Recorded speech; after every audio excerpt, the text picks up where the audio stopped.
पहला नियम थर्मोडायनामिक्स का, जिसे ऊर्जा का संरक्षण का नियम भी कहा जाता है, एक बहुत ही महत्वपूर्ण सिद्धांत है। यह कहता है कि ऊर्जा न तो उत्पन्न की जा सकती है और न ही नष्ट की जा सकती है, केवल एक रूप से दूसरे रूप में परिवर्तित की जा सकती है। इसका मतलब है कि जब हम किसी प्रणाली में काम करते हैं तो हमें यह समझना होगा कि ऊर्जा का कुल मात्रा हमेशा स्थिर रहता है। उदाहरण के लिए, जब हम एक बॉयलर में पानी को गर्म करते हैं तो हम उस पानी में गर्मी की ऊर्जा डालते हैं। यह ऊर्जा पानी के अणुओं को गति देती है, जिससे वे भाप में परिवर्तित होते हैं। यहां गर्मी की ऊर्जा यांत्रिक ऊर्जा में बदल जाती है। अब अगर हम इस सिद्धांत को और गहराई से समझें तो हमें यह भी देखना होगा कि ऊर्जा के विभिन्न रूपों के बीच का संबंध क्या है। जब हम किसी गैस को संकुचित करते हैं तो उसके अणुओं के बीच की दूरी कम हो जाती है, जिससे उनकी गति बढ़ती है। यह गति ऊर्जा का एक और रूप है, जिसे हम तापमान के रूप में जानते हैं।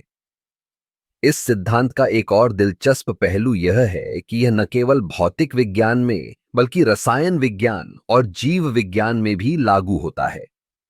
उदाहरण के लिए, जब हम भोजन खाते हैं तो हमारे शरीर में वह ऊर्जा रासायनिक ऊर्जा के रूप में संग्रहित होती है।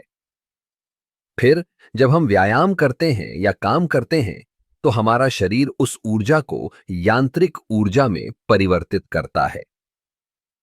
अब अगर हम थर्मोडायनामिक्स के पहले नियम को लागू करने की कोशिश करें तो हमें यह समझना होगा कि ऊर्जा का संतुलन बनाए रखना कितना महत्वपूर्ण है।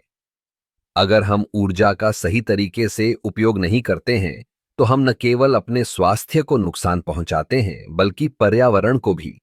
इसलिए जब हम ऊर्जा के उपयोग की बात करते हैं तो हमें यह ध्यान में रखना चाहिए कि हमें इसे बचाना और सही तरीके से उपयोग करना चाहिए, चाहे वह हमारे घरों में बिजली का उपयोग हो या वाहनों में ईंधन का।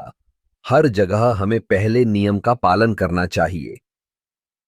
इस सिद्धांत का एक और महत्वपूर्ण पहलू यह है कि यह हमें ऊर्जा के विभिन्न स्रोतों के बारे में सोचने पर मजबूर करता है। नवीकरणीय ऊर्जा स्रोत जैसे सौर और पवन ऊर्जा इस सिद्धांत के अनुरूप हैं, क्योंकि वे प्राकृतिक रूप से ऊर्जा का पुनर्नवीनीकरण करते हैं। इस प्रकार पहले नियम थर्मोडायनामिक्स का न केवल वैज्ञानिक महत्व है बल्कि यह हमारे दैनिक जीवन में भी गहराई से जुड़ा हुआ है। यह हमें सिखाता है कि ऊर्जा का सही उपयोग कैसे किया जाए और इसे कैसे संरक्षित किया जाए।